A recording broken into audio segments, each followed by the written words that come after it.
Hi, I'm Mary Corcoran, and what we're doing now is trimming blocks for accuracy. When you're putting a block into your piecing, you want to make sure it's right before you sew it to its neighbors, because that's going to ensure that you don't start with problems. You're starting with something that's the size it needs to be, so you're ready to move ahead. So what we're working on today are the hourglass blocks from the 9 o'clock sharp quilt, and these were intentionally made just a little bit big so that we could trim them down to be exactly what they need to be, and we're confident moving forward. So what we want to do is trim this to be an accurate 6.5 inches, and it's going to be a little bit bigger than that right now. So when we're trimming a block that has anything happening in it, like a center or some piecing, we want to trim from all 4 sides and not just from 2.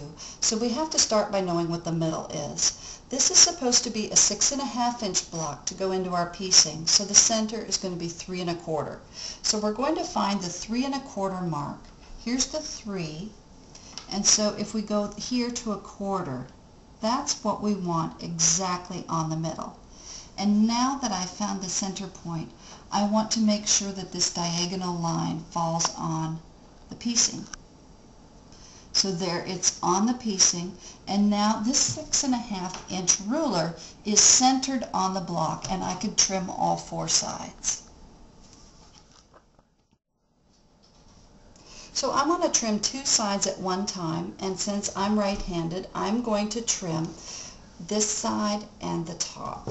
If you're left-handed, you're going to trim the left-hand side and then the top. Then this is an occasion where you can again spin the whole mat to avoid dislodging anything, and then you're free to trim the other 2 sides. Another consideration when you're trimming a block like this is if you've got the 3 1/4 exactly in the middle, and this line is going along the seam line, so your diagonal ruler line is going along the seam line. Well, look down here. It's not following the seam line anymore. It's off a little bit, and the corner of the ruler is not on the seam. In a block like this, it's more important that the corners be accurate than that the center be exact.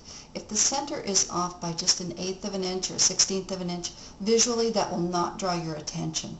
But if the corner is off, you'll notice that in the piecing. So I may want to adjust this a little bit and make sure that the 4 corners are hitting on seams, and the center is off by probably less than 1/16 of an inch. You'll never notice that.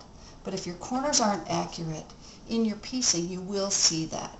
So I'm going to prefer that my corners be accurate and this be as close as possible. If this is absolutely accurate and the corners are as close as possible, I could have a little bit of visual disruption in the pattern. So you want to go and give priority to what visually is going to draw your attention. And in this case, it's how does the block flow to the next block. So this one's ready to trim now, even though the center is not exactly on. It's close.